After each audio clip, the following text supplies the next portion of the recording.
depending on where you're at in the state, I have found soil not to be as bad as we think it is.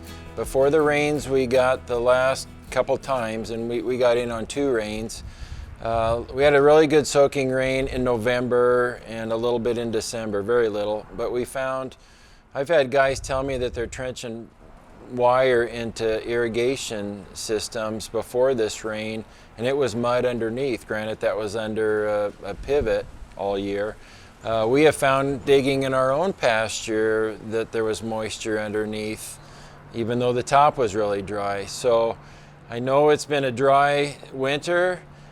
We look outside, it looks bone dry with the grass on top, but underneath we've been surprised to actually find some moisture before these rains. Granted, if you're in a sandy soil, I'd say it probably was another story. So depending on the soil type, that could be a factor. We have also noticed on evergreen plants in particular, those are the ones taking the brunt of the drought.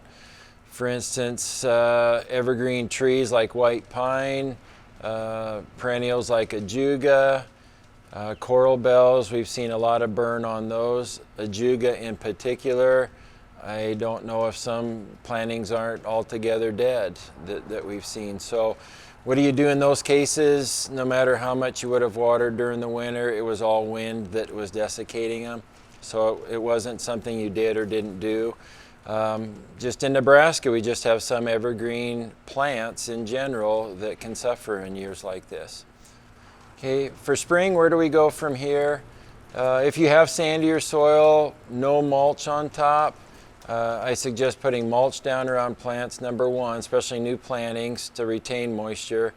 Might have to water a little bit if you've been missing on some of the rains or the snows, the few snows that we've had. Clay soils really isn't that bad. I'd say again, mulch is going to be a factor. Heavier soils are holding the moisture really well. I'd be careful not to overwater either, because again, heavier soils are holding that moisture. So thing I like to do is make sure new plantings are mulched. Some of the older plantings, if the ground is cracked and seems to be drying out, maybe put a layer of mulch and water as needed.